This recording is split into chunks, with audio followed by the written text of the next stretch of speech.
முதலமைச்சர் விஜய் அவர்களோட மகனான ஜேசன் சஞ்சய் கொடுத்துருக்க இன்டர்வியூட பார்ட் 3 கொஞ்ச நேரத்துக்கு முன்னாடி தான் வந்திருக்கு. இதுலேயுமே தன்னோட அப்பா கூட நடித்தது, அம்மா அப்பாவுக்குள்ளே என்ன பிரச்சனை இருக்குது, அவங்க 2 பேர் இப்போ எப்படி இருக்காங்க அப்படின்னு சொல்லிட்டு பல விஷயங்களை ஓப்பனப்பாக சொல்லியிருக்காங்க. குறிப்பாக அவங்க குடும்பத்தோட நிலவரம் இப்போ என்ன இருக்குது அப்படிங்கிறதையும் சொல்லியிருக்காரு. அதுதான் இப்போ சோஷியல் மீடியாவில் பேசு பொருளாக மாறியிருக்கு. அதாவது எனக்கு 8-9 வயசு இருக்கும். நான் அடித்தா தாங்க மாட்ட சாங்கில் அப்பா கூட டான்ஸ் பண்ணியிருந்தேன். நான் எப்படி அந்த பாட்டுக்குள்ளே வந்தேன் அப்படிங்கிறது எனக்கு இப்போ சரியாக ஞாபகம் இல்லை. செட்டில் எனக்கு நிறைய மெமரிஸ் இருக்குது.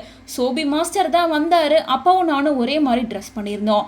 சரி ஓகே பண்ணிடலாம் அப்படின்னு சொல்லிட்டு கரெக்டாக ஆக்ஷன் சொல்லும்போது நேராக அப்பா கிட்ட ஓடி போய் அவரை கட்டி பிடிச்சிட்டேன். ஏன்னா நான் பயந்துட்டேன், அவ்வளோ பேர் இருக்காங்களே அப்படின்னு சொல்லிட்டு. அதுக்கப்புறம் அப்பா என்ன தைரியம் சொல்லி என்னை நடிக்க வச்சாரு. அப்போ அதோட தீவிரத்தன்மை என்ன அப்படின்றது எனக்கு தெரியாது. ஓகே நம்ம அப்பா கூட சேர்ந்து நடிக்கிறோம், ஜாலியாக பண்ணலாம் அப்படின்னு நினச்சி பண்ண விஷயந்தான் அது.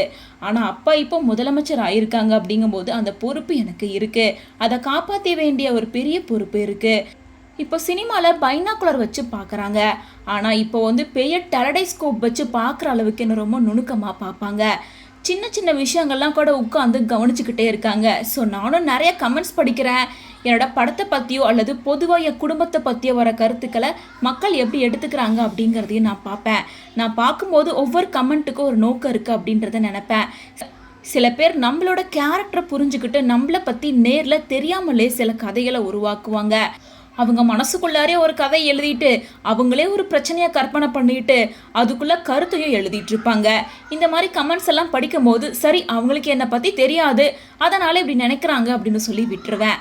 எதிர்காலத்தில் மக்கள் கூட பேசுகிற வாய்ப்பு கிடைக்கும் போது நான் யார் அப்படின்னு மக்களுக்கு கண்டிப்பாக புரியும். இதை உடைக்கணும்னோ அல்லது வேற மாதிரி காமிக்கணும்னோ நான் நினைக்கல. நான் நானாக இருந்தால் மக்கள் அதை புரிஞ்சுப்பாங்க. உண்மைக்கு எப்பவுமே ஒரு மதிப்பு இருக்கு. எனக்கு பின்னாடி பெரிய பாரம்பரியம் இருக்கு, என் மேல பொறுப்பு இருக்கு. என் குடும்பத்துக்காகவும் சேர்த்து எனக்கு இவ்வளோ அன்பு கிடைக்கிறதுக்கு நான் கொடுத்து வச்சிருக்கணும். அப்பா நடிச்சதுல உங்களுக்கு எந்த படம் ரொம்ப பிடிக்கும் அப்படின்னு கேட்கும்போது துப்பாக்கி படம் எனக்கு ரொம்ப பிடிக்கும். அதோட மேக்கிங் ரொம்பவே நல்லா இருக்கும். துப்பாக்கியில ஒரு சீன் முக்கியமா அது நிறைய பேருக்கு ரொம்ப பிடிக்கும். மொட்டை மாடியில் ஒரு சீன் வரும். இன்ஸ்பெக்டர் கிட்ட ரொம்ப மரியாதையாக பேசி சொல்ல வேண்டியதை சொல்லி ட்ரிகர் பண்ணி அந்த சீன் எல்லாம் ரொம்ப சூப்பராக ஹேண்டில் பண்ணியிருக்காங்க. அதோட டயலாக்லாம் ரொம்ப அருமையாக இருக்கும். எனக்கு கேட்டால் அது ரொம்ப பெஸ்ட்டான சீன் அப்படின்னே சொல்லுவேன் அப்படின்னு சொல்லிட்டு முதலமைச்சர் விஜயா இருக்கா தன்னோட அப்பாவை பற்றியும் தன்னோட குடும்பத்தை பற்றி வெளியில் வந்துட்டு இருக்கிறது எல்லாமே ரூமர்ஸ் தான். நாங்கள் எல்லாரும் பொறுப்போடு தான் இருக்கோம். ஆனால் தேவையில்லாமல் எங்களை பற்றி நிறைய கமெண்ட்ஸ் வந்துட்டு இருக்கு. பட் அதெல்லாத்தையும் தாண்டி நாங்கள் எங்களோட லைஃப்பை பார்த்து போயிட்டே தான் இருக்கோம். நான் யார் அப்படின்றது உங்களுக்கு கொஞ்சம் நல்லா புரியும் அப்படிங்கிற மாதிரி மக்களை மீட் பண்ணும்போது கண்டிப்பாக நான் பேசுவேன் அப்படின்ற மாதிரிலாம் சொல்லியிருக்காரு. இதன் மூலமாக முதலமைச்சர் விஜய் குறிச்சும் அவங்களோட குடும்பத்தை பற்றி வந்த எல்லாமே ரூமர்ஸ் தான் அப்படிங்கிறத ஜேசன் சஞ்சய் போட்டு உடைச்சிருக்காரு அப்படின்னு இவரோட இந்த பார்ட் 3 வீடியோ தான் சோஷியல் மீடியா முழுசும் வைரல் ஆயிட்டு இருக்கு.